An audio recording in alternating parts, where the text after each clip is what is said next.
Hello, my name is Hassan Sorrells, and this is the Leadership Lessons from the Great Books podcast shorts. There's no co-host on these shorts episodes. These are now around 2 to 4 minute, sometimes as long as 6 to 10 minute observations, ideas, thoughts, or rants about the literature, philosophy, psychology, and even the theology of leadership.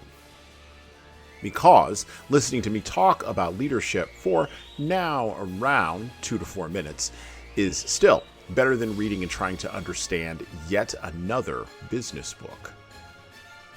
Even that business book your coworker won't stop raving about because it quote unquote changed their life, but you can't see any difference in their leadership behavior. So how good could that author be?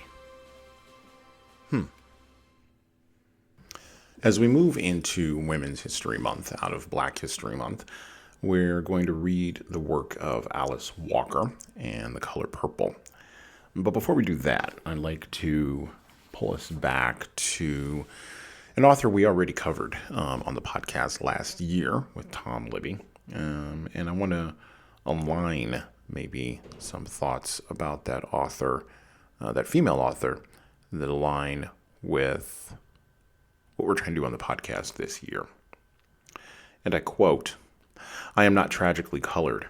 There is no great sorrow dammed up in my soul nor lurking behind my eyes. I do not mind at all. I do not belong to the sobbing school of Negrohood who hold that nature somehow has given them a low-down dirty deal and whose feelings are hurt all about it. No, I do not weep at the world. I am too busy sharpening my oyster knife." That's a quote from the late and great Zora Neale Hurston, a woman who wrote her books, and her most famous book, Their Eyes Were Watching God, and sought to move Negro writing and Negrohood, as she put it in the quote, from a space of being in a minority position in America to being on equal footing with the majority position in America, but without whining, without complaining, and most especially without activism. She sought to do this through anthropology, through the use of science, through the use of ethnographic tracing, and the desire to return backward and to look backward at something that had long been rejected.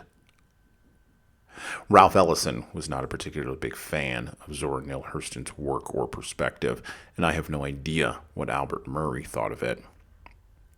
But I can tell you that she was picked up, the mantle of Zora Neale Hurston was picked up by and explored by and ultimately rejected by Alice Walker, whose most famous book was The Color Purple. Alice Walker, Zora Neale Hurston, Ralph Ellison, Richard Wright, Albert Murray, and even Stanley Crouch, whose book on jazz we will cover later this month in a bonus episode. These writers, writing from an African American perspective in the world, these writers, these people, these artists were attempting to place the African American experience into a much larger ethnographic pastiche.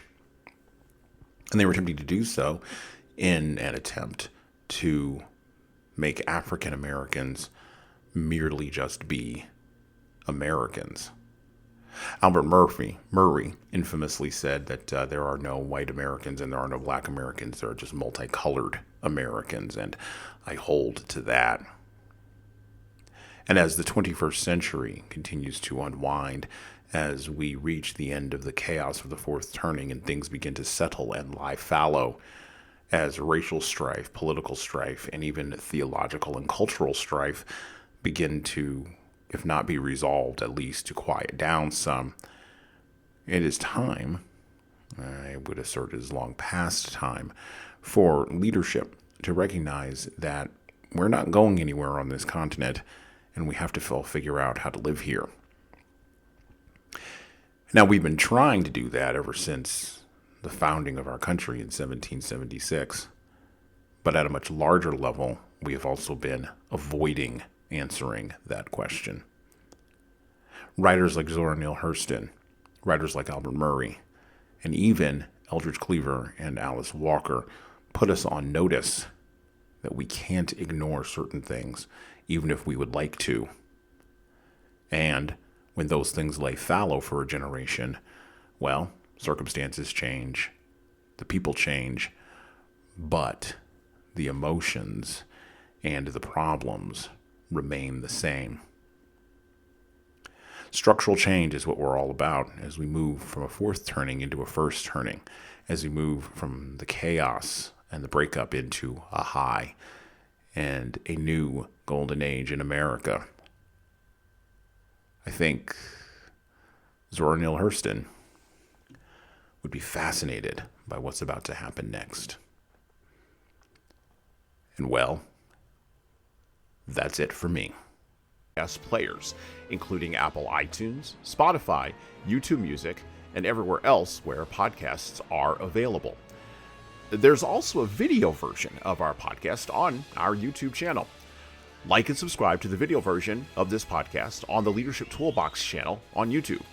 Just search for Leadership Toolbox and hit the subscribe button there on YouTube. And while you're doing that, leave a 5-star review if you like what we're doing here on Apple, Spotify, and YouTube. Just go below the player and hit 5 stars. We need those reviews to grow, and it's the easiest way to help grow this show. And tell all your friends, of course, in leadership. By the way, if you don't like what we're doing here, well, you can always listen to another leadership show. There are several other good ones out there. At least that's what I've heard. All right. Well, that's it for me.